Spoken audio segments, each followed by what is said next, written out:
nama saya Azira Anissa dengan NIM C1C019064. Saya dari kelas R09 Prodi Akuntansi. Pada video kali ini saya akan menjelaskan materi mengenai akad murabahah. Untuk lebih lengkapnya silakan simak video berikut ini.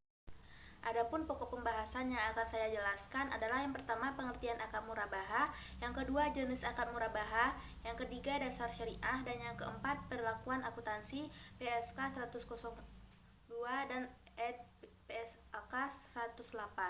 Untuk materi pertama saya akan menjelaskan mengenai pengertian akad murabahah. Pengertian akad murabahah. Murabahah adalah transaksi penjualan barang dengan menyatakan harga barang, perolehan dan keuntungan atau margin yang disepakati oleh penjual dan pembeli. Hal yang membedakan murabahah dengan penjual yang biasa kita kenal adalah penjual secara jelas memberi tahu kepada pembeli berapa harga pokok barang tersebut dan berapa besar keuntungan yang diinginkannya. Pembeli dan penjual dapat melakukan tawar-menawar atas besarnya margin keuntungan sehingga akhirnya diperoleh kesepakatan. Selanjutnya, materi yang kedua adalah jenis akad murabahah. Jenis akad murabahah terbagi menjadi dua. Yang pertama murabahah dengan pesanan dan yang kedua adalah murabahah tanpa pesanan. Murabahah dengan pesanan. Dalam murabahah jenis ini, penjualan melakukan pembelian barang setelah ada pemesanan dari pembeli. Murabahah dengan pesanan dapat bersifat mengikat dan tidak mengikat pembeli untuk membeli barang yang dipesannya. Yang kedua adalah akad murabahah tanpa pesanan. Murabahah jenis ini bersifat tidak mengikat. Selanjutnya yang ketiga adalah dasar syariah. Yang pertama sumber hukum akad murabahah yaitu Al-Quran. Terdapat dalam Quran surat 4 ayat 29. Hai orang-orang yang beriman, janganlah kamu saling memakan atau mengambil harta sesamamu dengan jalan yang batil atau tidak benar, kecuali dengan jalan perniagaan yang berlaku dengan sukarela di antaramu. Selanjutnya yang kedua adalah hadis. Rasulullah SAW bersabda, ada 3 hal yang mengandung keberkahan, yaitu jual beli secara tangguh, muqaradah atau murabahah, dan pencampur gandum dengan jewawut untuk keperluan rumah tangga bukan untuk dijual. Hadis riwayat Ibnu Majah dari Suhaib. Materi yang keempat adalah rukun dan ketentuan akad murabahah. Selanjutnya rukun dan ketentuan akad murabahah. Yang pertama pelaku cakap hukum dan balik, yaitu sehingga jual beli dengan orang gila menjadi tidak sah, sedangkan jual beli dengan anak kecil dianggap sah apabila seizin walinya. Yang kedua objek jual beli harus memenuhi. Yang pertama barang yang diperjualbelikan adalah barang halal. Yang kedua barang yang diperjualbelikan harus dapat diambil manfaatnya.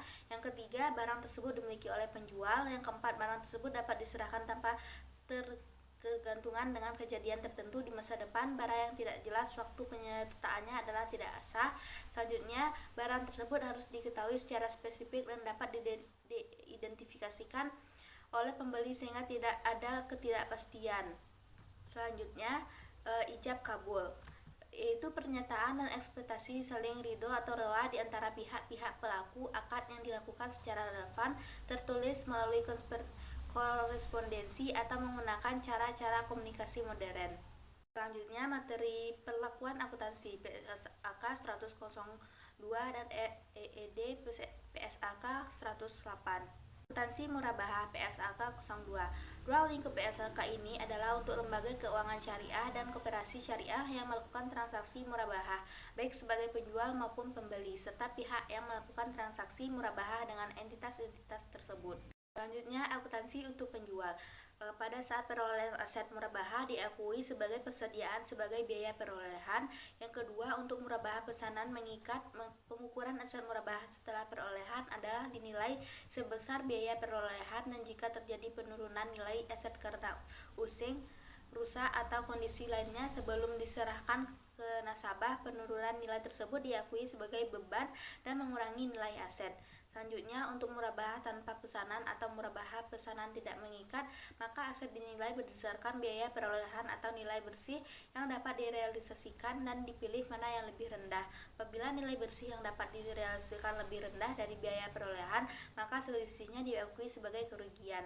Selanjutnya, apabila terdapat diskon pada saat pembelian aset murabahah, maka perlakuannya sebagai berikut. Pertama, jika terjadi sebelum akad murabahah akan menjadi pengurangan biaya perolehan aset murabahah. Yang kedua, jika terjadi setelah akad murabahah dan sesuai akad yang disepakati menjadi hak pembeli menjadi kewajiban kepada pembeli. Dan yang ketiga, jika terjadi setelah akad murabahah dan sesuai dengan akad yang disepakati menjadi hak penjual menjadi tambahan pendapatan murabahah.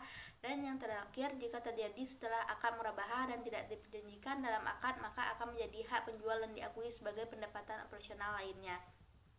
Selanjutnya, kewajiban penjual kepada pembeli atas pembelian diskon tersebut akan tereliminasi pada saat yang pertama dilakukan pembayaran kepada pembeli, yang kedua akan dipindahkan sebagai dana kebijakan jika pembeli sudah tidak dapat dijangkau oleh penjual.